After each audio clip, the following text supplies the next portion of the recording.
Hello friends, स्वागत है आपका अपने चैनल साइंस स्टडी के ऊपर। आज हम बात करने वाले हैं chapter first matter in surrounding. इससे पहले इस चैप्टर की 2 वीडियो डाल दी गई है, वो भी आप देख सकते हो। ठीक है, आज देखो हम पार्ट 3 के बारे में पढ़ने वाले। पिछले वीडियो में हमने डिस्कस किया था सॉलिड स्टेट के बारे में, लिक्विड स्टेट के बारे में, और हमने क्या पढ़ा था, गैसेस स्टेट के बारे में। फिर हमने कुछ प्रोसेस के नाम पढ़े थे जैसे सब्लिमेशन, ठीक है, और हमारे पास फ्यूजन, इस टाइप से। आज हम उन सबको अच्छे से डिस्कस करेंगे। देखो, सबसे पहले हम बात करते हैं यहाँ पर सॉलिडिफिकेशन। किसके बारे में बात करने वाले हैं? सॉलिडिफिकेशन। देखो, आपको नाम से ही पता चल जाएगा सॉलिडिफिकेशन का मतलब क्या रहेगा कि कोई भी हमारा लिक्विड है, क्या कह रहे हैं हम, कोई भी हमारा लिक्विड है, उस लिक्विड को हम किसके अंदर कन्वर्ट करेंगे? सॉलिड के अंदर। समझ में आया क्या कहा? कि लिक्विड को जब सॉलिड के अंदर कन्वर्ट किया जाता है वो हमारे पास क्या कहलाएगा? सॉलिडिफिकेशन। क्या बोलेंगे उसे? सॉलिडिफिकेशन। क्या कहा हमने? लिक्विड को किस में बदल रहे हैं हम? सॉलिड के अंदर। जैसे देखो, वाटर है अपने पास, ठीक है। अब इसको अगर हम फ्रिज वगैरह में रख देते हैं, फ्रिज में अगर हम ठंडे इन्वायरमेंट में ज़्यादा मतलब कि कम टेम्परेचर के अंदर रखते हैं तो वाटर कंडेंस होकर किसके अंदर कन्वर्ट हो जाता है? हमारे पास आइस। तो वाटर की कौन सी स्टेट थी? लिक्विड। और कन्वर्ट किसके अंदर हो गया हमारे पास? ये आइस के अंदर। समझ में आया कि लिक्विड को किस में कन्वर्ट कर दिया हमने? सॉलिड के अंदर। वो क्या कहलाएगा? सॉलिडिफिकेशन। उसके बाद देखो, थोड़ा सा ध्यान देना, अगला प्रोसेस रहेगा फ्यूजन।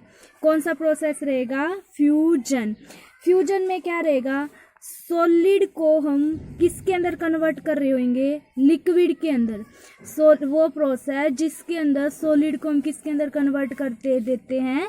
लिक्विड के अंदर। अब देखो, सॉलिड आप कोई भी ले लो, जैसे अभी हमने आइस ली है, ठीक है।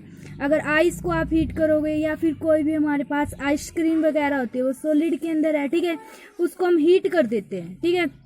तो आइसक्रीम, आइस वगैरह वो किसके अंदर कन्वर्ट हो जाएगा? पानी के अंदर, वाटर के अंदर, लिक्विड स्टेट के अंदर। तो वो प्रोसेस क्या कहलाएगा हमारे पास? फ्यूजन। कि कोई भी सॉलिड है उसको हम किसके अंदर कन्वर्ट करेंगे? लिक्विड के अंदर कन्वर्ट करेंगे। वो प्रोसेस कहलाएगा फ्यूजन। अब थोड़ा सा ध्यान देना, एक अगला प्रोसेस आएगा हमारे पास सब्लिमेशन। कौन सा प्रोसेस आएगा? सब्लिमेशन। ये कैसा प्रोसेस होता है? सॉलिड को डायरेक्ट गैस के अंदर कन्वर्ट करना। क्या कह रहे हैं हम? सॉलिड को डायरेक्ट गैस के अंदर कन्वर्ट करना without the state of liquid. कि आपने उसको लिक्विड के अंदर कन्वर्ट नहीं किया, सिर्फ सॉलिड लिया और सॉलिड को डायरेक्ट किस में कन्वर्ट कर दिया? गैस के अंदर कन्वर्ट कर दिया। वो क्या कहलाएगा? सब्लिमेशन। क्या बोलेंगे उसे? सब्लिमेशन। जैसे देखो, आपके पास है ना, कपूर की गोलियां होती हैं, हम कपड़ों वगैरह में रखते हैं, तो वो उसको आपने इस गोली को ऐसे मतलब कि सॉलिड में है, वो बिना लिक्विड में बदले डायरेक्ट गैस के अंदर कन्वर्ट नहीं हो जाते, वहाँ पर स्मेल सी हो जाती है। तो वो प्रोसेस क्या कहलाएगा हमारे पास? सब्लिमेशन। इसका उदाहरण समझाते हैं आपको। देखो, जैसे ना एक हमारे पास चीज़ होती है अमोनियम क्लोराइड, सॉलिड में ही होता है ये। क्या कह रहे हैं हम? Ammonium chloride. अब देखो, अमोनियम क्लोराइड लिया हमने, ठीक है। ये हमारे पास अमोनियम क्लोराइड हमने बीकर के अंदर डाल लिया, इस टाइप से। किसके अंदर डाल लिया? बीकर के अंदर डाल लिया। तो हम नीचे से क्या करेंगे? हीट कर रहे हैं, उसको गर्म करेंगे, और यहाँ पे इसके ऊपर एक फनल या फिर कोई भी आप उल्टी बोतल वगैरह कुछ भी लगा सकते हो। देखो, अमोनियम क्लोराइड को हम क्या कर रहे हैं? हीट कर रहे हैं, और इसके ऊपर हमने क्या लगाई हुई है? उल्टी फनल लगाई हुई है। जब आप हीट करोगे तो यहाँ पे ना आपको वेपर्स देखने को मिलेंगे। क्या देखने को मिलेंगे अपने को? वेपर्स। वेपर मतलब कि क्या होंगे? भाप मिलेगी। अब देखो, जैसे ही हम इस वेपर्स को किसी ठंडे या कोल्ड स्थान पे लेके जाएंगे तो वेपर्स वापिस है ना किस में कन्वर्ट हो जाएंगे? सॉलिड के अंदर कन्वर्ट हो जाएंगे।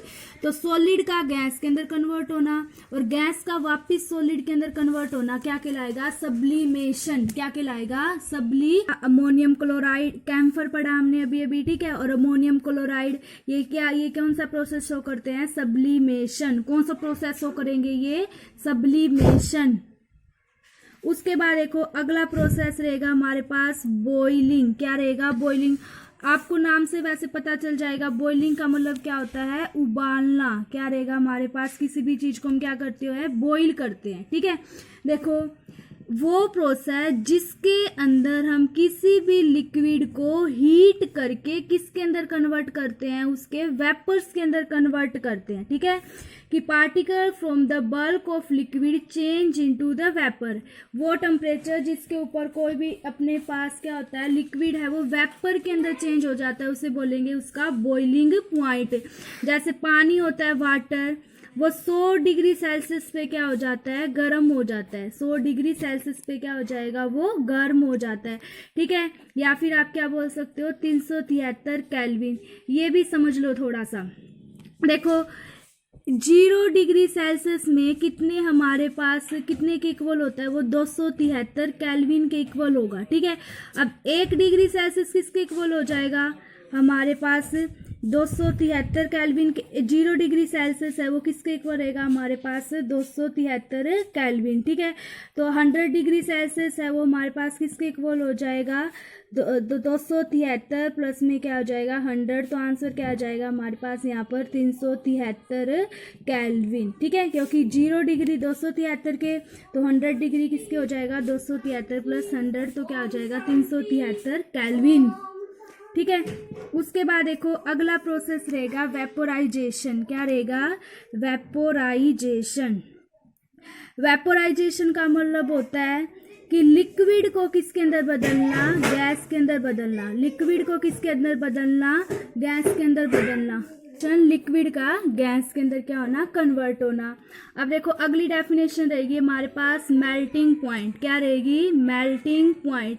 देखो जैसे किसी भी हम लिक्विड को बॉईल कर रहे थे तो उसका हमने क्या बोला था, बॉइलिंग पॉइंट।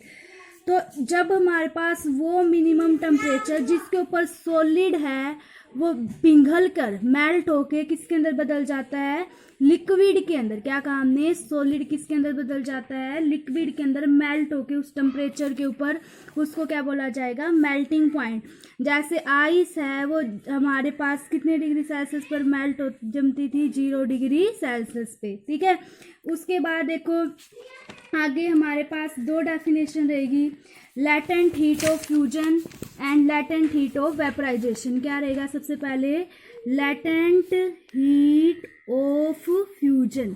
क्या रहेगा, लैटेंट हीट ऑफ फ्यूजन, कि वो amount of heat energy that is required to change 1 kg of solid into liquid. क्या रहेगा हमारे पास, 1 किलोग्राम सॉलिड को लिक्विड में बदलने के लिए जो हीट चाहिए वो हमारे पास क्या कहलाएगी, लैटेंट हीट ऑफ फ्यूजन। और कब, एट इट्स मेल्टिंग पॉइंट, जब उसने मेल्ट करना क्या कर दिया होगा, स्टार्ट कर दिया होगा। ठीक है, 1 kilogram of solid convert into liquid at its melting point. ठीक है, और लैटेंट हीट ऑफ वेपोराइजेशन, क्या रहेगा, लैटेंट हीट ऑफ वेपोराइजेशन। ठीक है, कि 1 किलोग्राम लिक्विड को हम किसके अंदर कन्वर्ट करेंगे, गैस के अंदर। और कब, एट इट्स बॉइलिंग पॉइंट, जब वो क्या करना स्टार्ट कर दिया होगा, लिक्विड ने बॉईल करना स्टार्ट कर दिया होगा। ठीक है, उसे क्या बोला जाएगा, लैटेंट हीट ऑफ वेपोराइजेशन। इसको थोड़ा सा समझना। मान लीजिए हमारे पास ये एक बर्तन है, इसके अंदर हमने पानी लिया हुआ था। ठीक है, वाटर ले रखा है और इसको हम नीचे से क्या करते जा रहे हैं, पानी को गर्म कर रहे हैं, हीट। तो यहाँ पर पानी के क्या बनते जा रहे हैं, वेपर बनेंगे। अब हमने कहा था पानी 100 डिग्री सेल्सियस पे क्या करना स्टार्ट कर देता है, गर्म करना स्टार्ट कर देता है। अब देखो जब पानी है वो बॉईल करना स्टार्ट कर देगा तो उसका टेम्परेचर 100 डिग्री सेल्सियस ही रहेगा। और उसके बाद भी आप हीट देते जा रहे हो, लेकिन पानी का टेम्परेचर तो कितना रहेगा हमारे पास, 100 डिग्री सेल्सियस। तो जो आपने एक्स्ट्रा उसको हीट दी है वो स्टेट को बनाने में वाटर क्या कर रहा है, यूज कर रहा है। मतलब कि हिडन है, वो छुपाई हुई है, उसने उसका यूज कर रहा है। उसी हीट को बोल रहे हैं हम लैटेंट हीट ऑफ वेपराइजेशन। मतलब कि 1 किलोग्राम लिक्विड है, उसको हम गैस के अंदर क्या कर रहे हैं, कन्वर्ट कर रहे हैं उसके बॉइलिंग पॉइंट के ऊपर। तो जो हीट उसे रिक्वायर है ना, वो क्या बोला जाएगा, लैटेंट हीट ऑफ वेपोराइजेशन। ठीक है, अब देखो ये तो टेम्परेचर से रिलेटेड टर्म थी। एक टर्म आएगी हमारे पास प्रेशर। अब गैस के मॉलिक्यूल्स आपको ऐसे दूर दूर देखने को मिल रहे थे, ऐसे कहा था हमने गैस के मॉलिक्यूल्स के बीच में बहुत सारा क्या होता है, स्पेस होता है। लेकिन जैसे ही हम इसके ऊपर ऐसे इसको कंप्रेस करेंगे, प्रेशर लगाएंगे, तो जो आपकी गैस है वो क्या हो जाएगी, पार्टिकल्स पास पास आ जाएंगे और गैस क्या हो जाएगी, लिक्विफाइड हो जाएगी। गैस कौन सी फॉर्म में कन्वर्ट हो जाएगी, लिक्विड फॉर्म में कन्वर्ट हो जाएगी। इसका सबसे अच्छा एग्जाम्पल देखो, कार्बन डाइऑक्साइड गैस होती है, ठीक है। कार्बन डाइऑक्साइड गैस को जब हम प्रेस करते हैं, बिल्कुल उसके ऊपर प्रेशर लगाते हैं, तो वो है ना सॉलिड के अंदर कन्वर्ट हो जाती है। किसके अंदर कन्वर्ट हो जाती है, सॉलिड के अंदर, और उसको बोला जाता है ड्राई आइस। क्या बोलते हैं मुंह से, ड्राई आइस। और जब आप प्रेशर को वापस से कम करते हो, वापस वो गैस के अंदर कन्वर्ट हो जाएगी, ठीक है। तो जब हम बहुत ज्यादा प्रेशर लगाते हैं तो गैस या तो लिक्विड के अंदर कन्वर्ट हो जाती है या फिर किसके अंदर कन्वर्ट हो जाती है, सॉलिड के अंदर। ये प्रेशर का इफेक्ट होता है गैस के ऊपर। देखो अगला प्रोसेस रहेगा इवेपोरेशन। कौन सा प्रोसेस रहेगा, अगला प्रोसेस हमारे पास इवेपोरेशन। इवेपोरेशन का मतलब क्या रहेगा, देखो जो आपने अभी अभी यहाँ से हमने क्या पढ़ा था, बॉइलिंग पढ़ा था ना, उसके अंदर पूरा लिक्विड वेपर के अंदर बदलेगा। और ये एक सरफेस फिनोमिना होता है, जो सरफेस का जो लिक्विड होता है वो किसके अंदर कन्वर्ट होता जाएगा, वेपर के अंदर कन्वर्ट हो जाएगा, ठीक है। सरफेस का जो लिक्विड है वो किसके अंदर कन्वर्ट हो जाएगा, वेपर के अंदर कन्वर्ट हो जाता है। और उसके बॉइलिंग पॉइंट से कम टेम्परेचर के ऊपर उसको क्या बोला जाएगा, इवेपोरेशन। ध्यान देना क्या कहा हमने कि किसी भी लिक्विड का वेपर के अंदर कन्वर्ट होना कौन से टेम्परेचर पे, बॉइलिंग पॉइंट से कम टेम्परेचर के ऊपर, वो क्या कहलाएगा, इवेपोरेशन। इसका एग्जांपल देखो कैसे करेंगे हम। जैसे हमने ना एक गिलास लिया, ठीक है, उसमें क्या डाला हुआ है, बहुत सारा वाटर, उसको यहाँ तक हमने फिल किया हुआ है।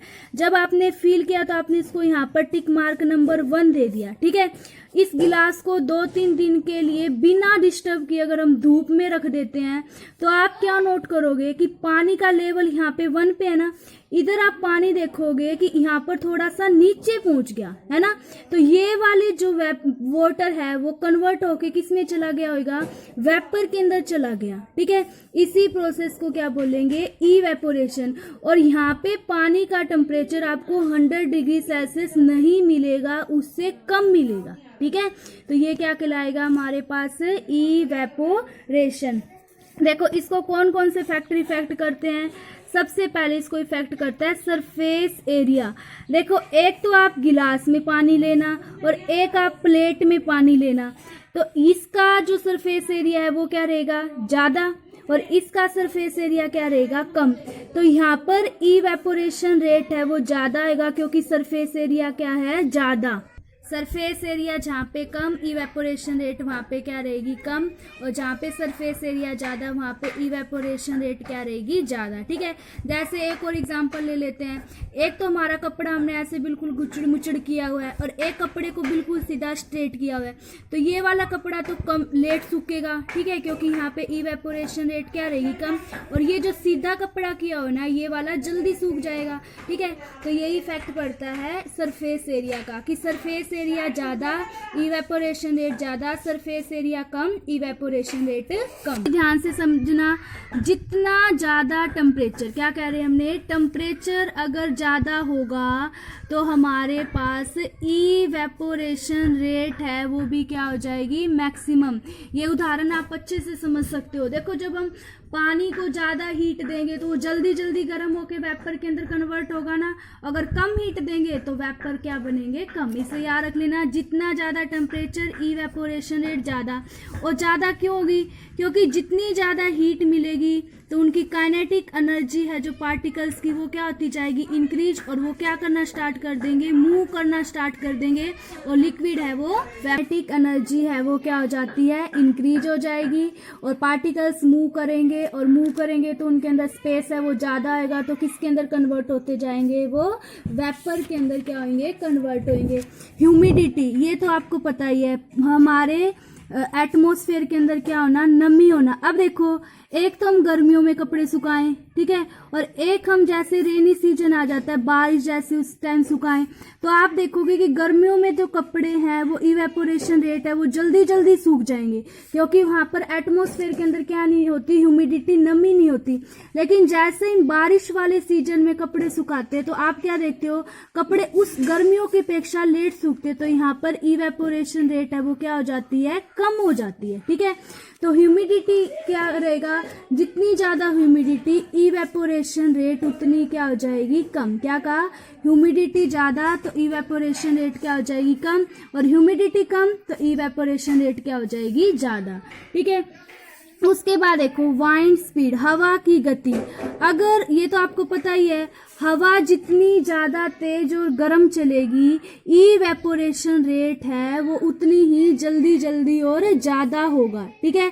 वाइंड की स्पीड अगर मैक्सिमम है तो इवेपोरेशन रेट है वो भी हमारे पास क्या हो जाएगी, मैक्सिमम ज्यादा हो जाएगी, ठीक है। और अगर वाइंड की स्पीड कम है तो हमारे पास इवेपोरेशन रेट है वो क्या हो जाएगी, कम। एक और बात ध्यान से सुनना, इवेपोरेशन है वो हमेशा कूलिंग का कारण बनेगी। इवेपोरेशन रेट है वो हमेशा किसका कारण बनेगी, कूलिंग, मतलब वो चीजों को क्या कर देती है, ठंडा। ठंडा कैसे करेगी, देखो ये आपके पास पानी था, ठीक है, पानी को आपने किसके अंदर कन्वर्ट कर दिया, वेपर के अंदर कन्वर्ट कर दिया। अब देखो वेपर वापस से पानी के अंदर बदलने की कोशिश करेंगे तो सराउंडिंग की जो हीट है, यहाँ पे जो हीट है सराउंडिंग की हीट, वो कौन एब्जॉर्ब कर लेगा, ये वेपर एब्जॉर्ब कर लेंगे। तो आसपास आपको क्या महसूस होएगा, ठंडक। इसका सबसे अच्छा एग्जांपल देखो एसीटोन का लेते हैं। एसीटोन है ना, बहुत ठंडा ठंडा लगता है जब हम इसको अपनी हथेली के ऊपर डालते हैं। एसीटोन को कहाँ पर डालते हैं, हथेली के ऊपर डालते हैं, ठीक है। बंद करिए। एसीटोन को जब हम हथेली पर रखेंगे तो हमारी जो हथेली है वो बिल्कुल ठंडी हो जाती है, क्योंकि उसके जो वेपर्स हैं वो क्या कर लेते हैं, सराउंडिंग से सारी हीट को क्या कर लेते हैं, एब्जॉर्ब कर लेते हैं, ठीक है। आज का टॉपिक रिवाइज करते हैं। देखो solidification, conversion of liquid into solid, conversion of liquid into solid, ठीक है, कि लिक्विड को किस में बदला था हमने, सॉलिड के अंदर। Fusion, conversion of solid into liquid, जैसे हमने बर्फ को किसके अंदर बदला था, पानी के अंदर।